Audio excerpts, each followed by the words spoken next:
क्षण से जो टूटे कोई सपना, जग सुना सुना लागे, जग सुना सुना लागे रे, ये क्यों होता है।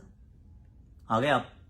टूट गया ना दिल? टूट गया ना? बिल्कुल टूट गया, मेरा भी टूट गया, आपका भी टूट गया। आई मीन दिल के टुकड़े ना इतने सारे, मतलब 1000 ही हो गए हैं। कहाँ गिरा है, कौन यहाँ कौन वहां। आई मीन कोहली ने भी कहा है कि that we were not brave enough. Of course we were not brave enough. थोड़ी हेजिटेंसी थी, थोड़ी टिमिडनेस थी, चाहे वो गेंद के साथ देखें या फिर बल्ले के साथ देखें।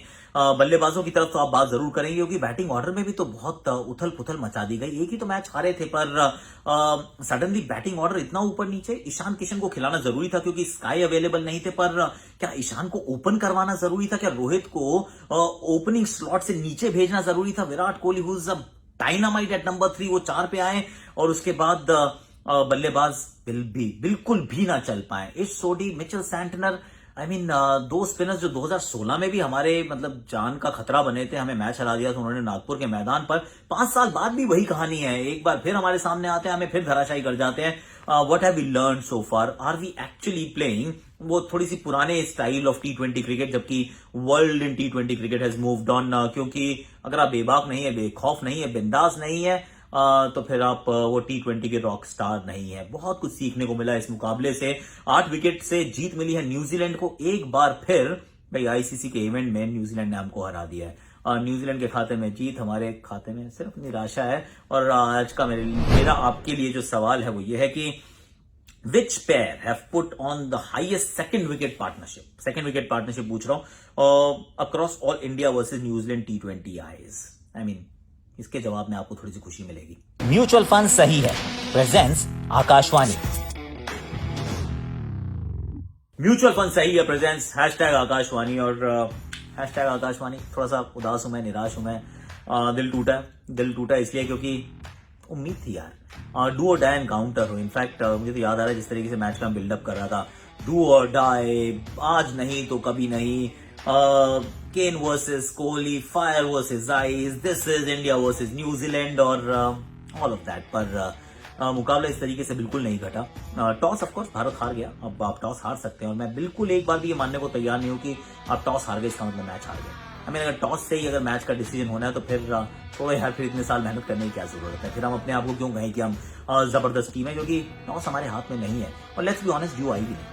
पिछले 2-3 मुकाबलों में तो ड्यू बिल्कुल नजर नहीं आई। So let's not find excuses. थोड़ा सा इंट्रोस्पेक्शन करने की बात है, थोड़ा आईना देखने की बात है कि आईना हमें क्या बता रहा है। आईना में ये बता रहा है कि हमने 2 बदलाव किए, और दोनों बदलावों में एक तो चलो भूवी की जगह शार्दुल आते हैं, which was along the expected lines. Hardik bowling करने वाले थे, ये बात भी तय हो गई थी। स्काई अवेलेबल नहीं थे, सूर्य अवेलेबल नहीं थे, बैट स्पाजम था, तो उनकी जगह ईशान आते हैं। ईशान आते हैं तो ओपन करते हैं। ओपन करते हैं इसका मतलब रोहित ओपन नहीं करते, पर ईशान ओपन क्यों कर रहे हैं? ईशान ओपन क्या इसलिए कर रहे हैं कि रोहित जो लेफ्ट आर्म फास्ट बॉलर के खिलाफ थोड़ा सा आउट होते हैं तो उनको जरा मैचअप के चलते नीचे किया जाए। आई मीन 2013 में रोहित ने ओपन करनी शुरू की थी, उसके बाद ही सिर्फ दूसरा मोमेंट है, इंसिडेंट है जहां पर आपने इनको ओपन नहीं करवाई है। डू और डाई एनकाउंटर में क्या आप अपने वो टॉप 3 को उथल पुथल करना चाहेंगे? And this is not just about Kohli, let me just tell you, क्योंकि इस टीम के अंदर अब जो थिंक टैंक है ना बहुत बड़ा कर दिया गया है। यहाँ पे रवि शास्त्री जी भी है, यहाँ पे कोहली भी है, यहाँ पे Rohit Sharma is the leader, मतलब एयर अपेरेंट है। इसके बाद मेंटोर महेंद्र सिंह धोनी भी है। जब इतने सारे हेड्स हैं तो फिर अकेले का डिसीजन तो नहीं होगा ना। तो let's not point a guns towards Kohli, it is a collective failure अगर आप उसकी बात करें। तो एक तो बात ये हुई कि आपने उनको ओपन करा। दूसरा मैं कह रहा हूँ सिलेक्शन के ऊपर थोड़ा सा एक वो सवालिया निशान आता है कि, और हमने पहले बात की थी रिमेंबर राइट आकाशवाणी पे, कि आपने जो सिर्फ एक आपने बैटिंग का विकल्प चुना है, and he is an opener. और जबकि आपकी टीम में ऑलरेडी 3 ओपनर है। मतलब अगर ओपनर कोई आउट ऑफ फॉर्म हो जाता है, बीमार हो जाता है, चोट लग जाती है, तो आपके पास ऑलरेडी टीम में ओपनर है, कोई भी ओपन कर लेगा। लेकिन अगर मिडिल ऑर्डर में कोई परेशान होता है, कोई आउट ऑफ फॉर्म होता है, कोई बीमार हो जाता है, किसी को सुबह बुखार हो जाता है, जुलाब हो जाता है, भाई हेलो, तो आपको सिर्फ एक ओपनर है आपके पास, आप उसको खिलाओगे या तो उसको आउट ऑफ पोजीशन बैटिंग कराओगे, उसको अपनी पोजीशन पे कराई तो आप सारे बैटिंग ऑर्डर को चेंज कर दोगे। I mean a basic flaw that came to the fore. Batting करने आए तो बैटिंग में थोड़ा टिमिड नजर आया, hesitancy, that's what Kohli also said. और कोई भी टीम अगर बेबाक नहीं है, बेखौफ नहीं है, बिंदास नहीं है, तो चैंपियन नहीं है। हमें इंग्लैंड ने दिखा दिया। अगर आप पिछले मैच की बात करें, इससे पहले हम पाकिस्तान को हमारे अगेंस्ट देखा हमने, वो जो बॉडी लैंग्वेज थी that was of a team on a mission, और हम थोड़े से थे कि थोड़े से सहमी हुई टीम नजर आई। क्यों पता नहीं, आई डोंट नो। वो जो बोल्ड डिसीजंस लेने होते हैं वो नहीं ले रहे हैं, आप हेजिटेंट है। सामने वाली फास्ट बॉलिंग आती है, वो आपको सारी शॉर्ट बॉलिंग करती है, आपको खामोश रखती है, पीछे आपको आउट करती है। स्पिनर्स आते हैं, आपको पकड़ लेते हैं, जकड़ लेते हैं, हिलने का मौका नहीं देते हैं, चाहे वो इश सोडी हो या मिचेल सैंटनर हो। आई मीन 8 ओवर की स्पिन में हमने एक भी चौका नहीं मारा, एक भी चौका नहीं मारा, और इतनी सारी डॉट बॉल्स थी। इनफैक्ट 5.1 ओवर से सीधा 18वें ओवर की आखिरी गेंद, दैट वाज द स्पैन जिसके अंदर हमने एक भी बाउंड्री नहीं मारी। वो दोनों तरफ से स्पिनर टैंडम में बॉलिंग कर रहे हैं और हमारे मतलब रन निकल रहे हैं। और ये हमने पाकिस्तान के साथ भी देखा है, हमने न्यूजीलैंड के साथ भी देख लिया है। और अगर आप 110 रन बनाने वाले हो, let's be honest, short selection was questionable. थोड़ा सा वो जो हेजिटेंसी इसकी कोऑर्डिनेट बात थी वो बड़ा क्वेश्चनेबल थी। पर 110 रन तो कभी भी they are never going to be enough, but that doesn't, वहीं पे गेम समाप्त नहीं होती। हार्दिक में छोटी सी पारी, बट 23 गेंद 23 रन, मतलब कोई भी 100 से ऊपर के स्ट्राइक रेट में भाग ही नहीं पा रहा है। अगर आप सामने की गेंदबाजी देखिए, अच्छी की है गेंदबाजी, न्यूजीलैंड अच्छी करती है, इसमें कौन सा डाउट है, वो तो हमेशा अच्छा करते हैं। पर उसके बाद जब हमारी गेंदबाजी आती है तो सब हमने ना कुछ पिछले मैच में कुछ 17 ओवर हमने बॉलिंग की थी, इस मैच में हमने कुछ 14 ओवर बॉलिंग कर लिया है।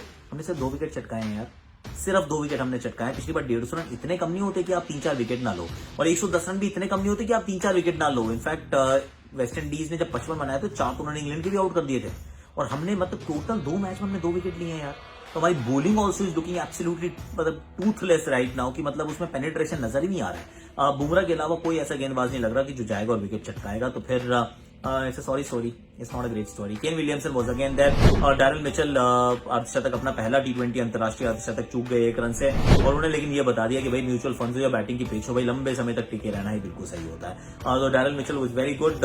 मार्टिन गप्टिल ने शुरुआत में मतलब बेबाक खेले, बिंदास खेले, उनके रन नहीं इंडिया के खिलाफ। एशिया में बिल्कुल रन नहीं है, पर शॉटे मार रहे थे यार, डर नहीं रहे थे, सहमे हुए नहीं थे, टिमिड नहीं थे, कोई हेजिटेंसी नहीं थी। और उसके बाद केन आते हैं, Kane is calm, Kane is collected, Kane is cool, और ये केन पकड़े ने ये टीम हमेशा मैच जीत जाती है।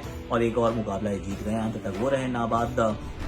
भारतीय टीम किसी भी दृष्टिकोण से आप पलट के उलट के देखेंगे ना, आप पाएंगे कि team hasn't looked the same. अभी भी आगे जाने के चांसेस हैं, क्योंकि ये क्वेश्चन आपके दिमाग में होगा, है चांसेस हैं, पर जैसा का मेरे को I will tell you why. क्योंकि हम चाह रहे हैं कि भाई अफगानिस्तान न्यूजीलैंड को हरा दे।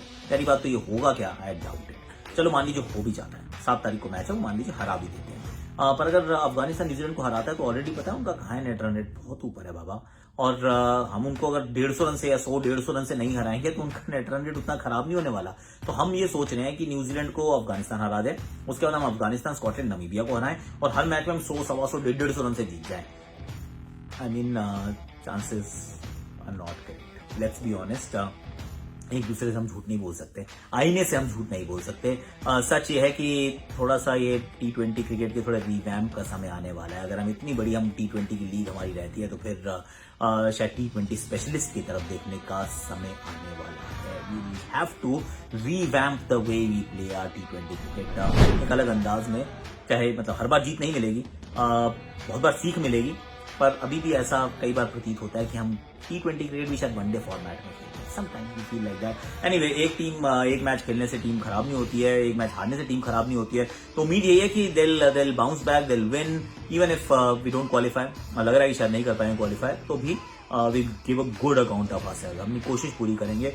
आज के लिए मेरे पास इतना ही है। मैंने आपसे सवाल पूछा तो उसका जवाब देता जाता हूँ, क्योंकि दिल तो वैसे मेरा टूट गया है यार, छन से जो टूटा कोई सपना, जग सुना सुना लागे, जग सुना सुना लागे रे, ये क्यों होता है।